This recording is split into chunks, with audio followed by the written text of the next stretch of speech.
अस्सलाम वालेकुम dear students. आज का जो हमारा टॉपिक है वो है lecture number 2, correct use of verb. Dear students, correct use of verb पढ़ने से पहले मैंने पहला जो लेक्चर आपको दिया था करेक्ट यूज ऑफ वर्ब के ऊपर, मैंने चीजें बताई थी चार। मैंने कहा था ये जितना भी फर्स्ट ईयर में क्वेश्चन पेपर आता है वो इन चार चीजों के ऊपर आता है। अगर करेक्ट यूज ऑफ वर्ब की हम बात करते हैं, पहली चीज आती है करेक्ट यूज ऑफ वर्ब के अंदर टेंस बेस्ड, दूसरी आती है कंडीशनल बेस्ड, तीसरी आती है सब्जेक्ट वर्ब एग्रीमेंट के ऊपर, और चौथी आती है सब्जेक्टिव्स। आज का हमारा जो टॉपिक है करेक्ट यूज ऑफ वर्ब का वो है टेंस बेस्ड। तो टेंस बेस्ड को सीखने से पहले हमें फॉर्म्स ऑफ वर्ब जो है वो हमें पता होना चाहिए कि किस किस लफ्ज के साथ कब कब और कौन सी फॉर्म इस्तेमाल होती है। तो आइए देखते हैं, मैंने यहां पर लिस्ट बनाई है, इंडिकेटर्स हैं, कुछ लफ्ज हैं जो आपको बताते हैं कि इनके साथ कौन सी फॉर्म ऑफ वर्ब यूज होती है। तो यहां पर मैंने देखिए first form, second form, third form और फोर्थ फॉर्म के बॉक्सेस बना दिए गए हैं।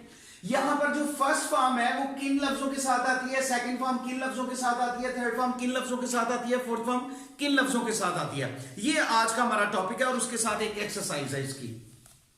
तो पहली बात करते हैं जी फर्स्ट फॉर्म की। हमारे पास जो फर्स्ट फॉर्म है और उसके साथ जो इंडिकेटर्स है वो सुनते हैं। पहला लफ्ज मैंने लिखा है do, does, did, shall, will, can, could, would, should, may, might, must, use to. उसके बाद ought to, is to, am to, are to, was to, were to, have to, has to, had to, shall have to, will have to, और उसके बाद मैंने लिखा है often, always, usually और daily। ये जितने भी लफ्ज मैंने आपके सामने बोले हैं इनके साथ हमेशा फर्स्ट फॉर्म यूज होती है। अब हम बात करते हैं कि सेकंड फॉर्म कब यूज होती है। तो आइए देखते हैं। पहला लफ्ज हमारे पास अगो, दूसरा लफ्ज हमारे पास लास्ट है, जैसे last day of the week, वो कोई भी हो सकता है, लास्ट मंडे, लास्ट ट्यूसडे, इस तरह से। लास्ट मंथ जनवरी, लास्ट फरवरी, इस तरह से हो सकता है। लास्ट वीक कोई भी हो सकता है, लास्ट ईयर हो सकता है, लास्ट सेंचुरी हो सकती है। इसी तरह कुछ लफ्ज आगे मैंने लिखे हैं, जैसे मिसाल के तौर पर मैंने लफ्ज लिखा है लास्ट के बाद यस्टरडे लिखा है, व्हेन लिखा है, बिफोर लिखा है, just in point of time लिखा है मैंने, इन 2005 लिखा है, इन 2019। ये जितने भी लफ्ज मैंने बोले हैं दीज आर द इंडिकेटर्स। इनके साथ हमेशा second form of the verb हम यूज करते हैं। थर्ड फॉर्म की तरफ चलते हैं। थर्ड फॉर्म हमारे पास देखिए हैज है, हैव है, हैड है, ऑलमोस्ट है, ऑलरेडी है, जस्ट है, और जितने भी हमारे पास पैसिव वॉइस है टेंसेस के, उनमें हम कौन सी यूज करते हैं, third form of the verb हम यूज करते हैं। लास्ट हमारे पास जो पोर्शन है आईएनजी फॉर्म का, जिसको हम प्रेजेंट पार्टिसिपल के नाम से भी जानते हैं, इसमें इज, एम, आर, ये जितने भी लफ्ज मैं बोल रहा हूं, shall be, will be, was, were, since, for और नाउ और प्रेजेंट, ये जितने भी एट प्रेजेंट, जितने भी मैंने ये लफ्ज बोले इनके साथ हमेशा fourth form of the verb use होती है। Dear students and language learners, ये जितने भी लफ्ज हैं, ये जितने भी लफ्ज हैं, ये दीज आर द इंडिकेटर्स कि इनके साथ कौन कौन सी फॉर्म ऑफ वर्ब यूज होती है। लेकिन जरूरी नहीं है कि इनके साथ हमेशा फर्स्ट फॉर्म आएगी, हमेशा सेकंड फॉर्म आएगी, थर्ड फॉर्म आएगी, फोर्थ फॉर्म आएगी, ये चेंज होते रहते हैं। और वो देखिए मैंने कुछ लफ्ज यहां पर लिखे जिनके ऊपर मैंने स्टार लगाया। मिसाल के तौर पर मैंने लफ्ज लिखा यहां पर सिंस के साथ स्टार लगाया, फॉर के साथ स्टार लगाया, यहां पर नाउ के साथ स्टार लगाया, यहां पर मैंने जस्ट नाउ के साथ स्टार लगाया, इसी तरह मैंने यूज टू के साथ स्टार लगाया। इसका मतलब है, मतलब ये है कि बाज औकात तो इनके साथ यूज टू के साथ फर्स्ट फॉर्म यूज होगी, लेकिन बाज औकात यूज टू के बाद फोर्थ फॉर्म भी यूज हो सकती है। वो मैंने यहां पर एक्सरसाइज में आपको मैं क्लियर कर देता हूं। तो आइए पहले सेंटेंस की तरफ चलते हैं। लिखा हुआ है जी, आपके पास जो पेपर आएगा, पेपर में जो स्टेटमेंट लिखी हुई आएगी वो ये होगी, choose the correct form of the verb and fill up the bubble sheet. आपने जो बबल शीट है उसको आपने फिल करना होगा। तो पहले नंबर पर सेंटेंस हमारे पास आ रहा है, she dash us very well now.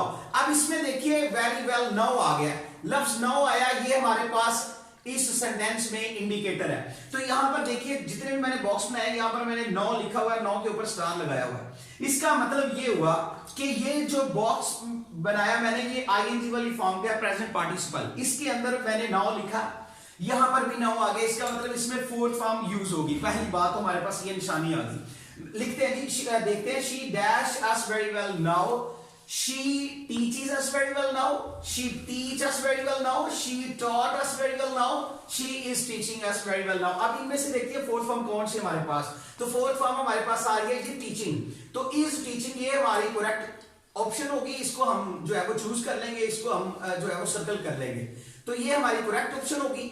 अब ये जो फर्स्ट फॉर्म है एस के साथ ये यहां पर यूज नहीं होगी, ये भी फर्स्ट फॉर्म है, शी टीच, ये वैसे भी अकॉर्डिंग टू ग्रामर ये गलत है, इसके साथ यूज नहीं होगी और सेकंड फॉर्म यूज नहीं होगी, तो इसलिए जो बेस्ट ऑप्शन है हमारे पास टीचिंग। नाउ से हमें इंडिकेटर लफ्ज हमें पता चल गया कि यहां पर हमने फोर्थ फॉर्म यूज करनी है, तो हमने यूज कर ली। अब इसी तरह अगर लफ्ज ये नाउ लिखा हुआ है तो मैंने यहां पर स्टार लगाया। नाउ देखिए, अब किसी और लफ्ज के साथ आता है तो मीनिंग कैसे चेंज होते हैं, वर्ब कैसे चेंज होता है, देखिए जरा सेंटेंस नंबर 2 की तरफ आते हैं। I dash a letter from your friend just now. अब देखिए यहां पर मैंने लफ्ज लिखा हुआ है जस्ट नाउ, अब यहां पर लफ्ज नाउ भी है, ठीक है। अगर आप नाउ की तरफ चलते हैं तो हमेशा फोर्थ फॉर्म यूज नहीं होगी। डियर स्टूडेंट्स, यहां पर जस्ट नाउ है, तो जब जस्ट नाउ आएगा तो ये इंडिकेटर है इस बात का कि ये प्रेजेंट परफेक्ट टेंस है, ये हमेशा प्रेजेंट परफेक्ट टेंस है। तो आप लोगों ने प्रेजेंट परफेक्ट टेंस में पढ़ा होगा कि हमारे पास प्रेजेंट परफेक्ट टेंस में हैव और हैज आता और साथ में थर्ड फॉर्म होती। तो आई लिखा हुआ है तो आई के साथ हैव आना चाहिए, तो आई हैव रिसीव्ड, ये हमारी बीटा जिसको बी बोलते हैं, ये हमारी राइट ऑप्शन है, इसको हम टिक कर लेंगे।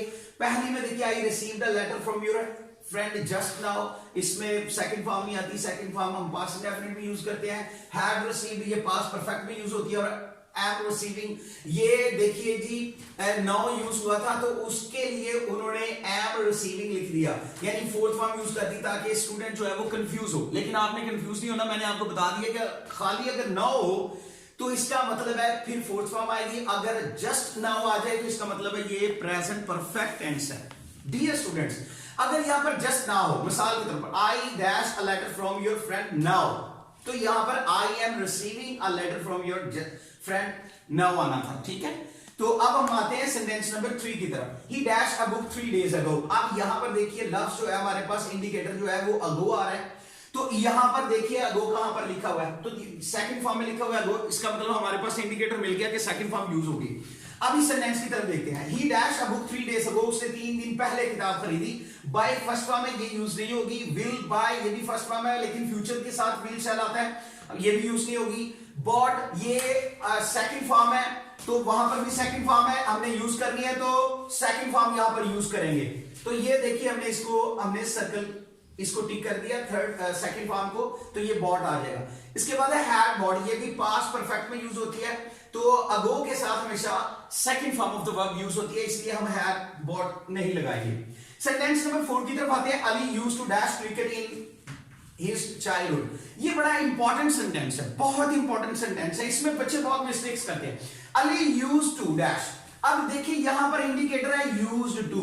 अब मैंने ये बताया था कि जहां पर यूज्ड टू आ जाएगा उसके साथ फर्स्ट फॉर्म आनी है, लेकिन उसके साथ मैंने स्टार भी लगाया हुआ है वहां पर, यहां पर देखिए यूज्ड टू के साथ। इसका मतलब ये है कि इसके साथ दो फॉर्म्स ऑफ वर्ब यूज होती हैं, हमेशा प्रेजेंट इंडेफिनिट इस्तेमाल नहीं होता। यानी अली प्रेजेंट इंडेफिनिट की बात करो, हमेशा इसके साथ फर्स्ट फॉर्म यूज नहीं होती। Ali used to dash cricket in his childhood, Ali बचपन में क्रिकेट खेला करता था। अब यहां पर अली यूज्ड टू प्ले आएगा और बगैर एस के हम इसको यूज करेंगे, ये हमारे पास इंडिकेटर था, हमने इसको टिक कर लिया, ये हमारी ऑप्शन ठीक होगी। इसके साथ सेकंड फॉर्म नहीं यूज करेंगे, इसके साथ प्लेइंग फोर्थ फॉर्म यूज अभी नहीं करेंगे, और प्लेज फर्स्ट फॉर्म यूज नहीं करेंगे, एस वाली सिंपल हम यूज करेंगे, ठीक है जी। अब हम बात करते हैं सेंटेंस नंबर 5 में और सेंटेंस नंबर 4 में। गौर से देखिएगा, इसमें बड़ी इंपॉर्टेंट चीज बताने लगा हूं, स्टूडेंट्स बड़ी मिस्टेक करते हैं इसमें। यहां पर भी हमारे पास यूज टू इस्तेमाल हो रहा है, जैसे मिसाल के तौर पर सेंटेंस पढ़ रहा हूं, Ali was used to dash cricket in his childhood. अब यहां पर मैंने लिखा यूज टू, लेकिन यूज टू से पहले देखिए सब्जेक्ट हमारे पास अली है, सब्जेक्ट हमारे पास अली है, और अली के बाद जो है यूज टू और अली के दरमियान में एक लफ्ज हमारे पास आ रहा है वॉज।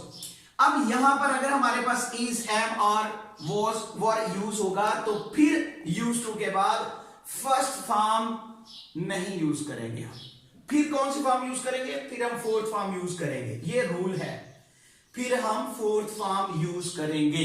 डियर स्टूडेंट्स, ये बड़ा इंपॉर्टेंट पॉइंट है, हमेशा यूज टू के बाद फर्स्ट फॉर्म यूज नहीं होती और हमेशा यूज टू के बाद फोर्थ फॉर्म इस्तेमाल नहीं होती। ये डिपेंड करता है सेंटेंस के स्ट्रक्चर के ऊपर। अगर हमारे पास यूज टू सब्जेक्ट के फौरन बाद आए, उसमें कोई एस सॉरी उसमें कोई भी वॉज बार इस्तेमाल ना हो, इज हमारा इस्तेमाल ना हो, तो फिर हम फर्स्ट फॉर्म यूज करेंगे बगैर एस के। और अगर अली वॉज यूज टू आ जाए, इस तरह की अगर स्ट्रक्चर दिया जाए, तो फिर हम fourth form of the verb यानी प्रेजेंट पार्टिसिपल आईएनजी वाली फॉर्म हम यूज करेंगे। Ali was used to playing cricket in his childhood, ये वाला सेंटेंस हमारा करेक्ट होगा। इसमें प्ले नहीं आएगा, इसमें प्लेड नहीं आएगा, इसमें प्लेस नहीं आएगा। डियर स्टूडेंट्स, ये हमारा जो आज का टॉपिक था ये था correct use of verb tense based. I hope कि आप लोगों को समझ आई।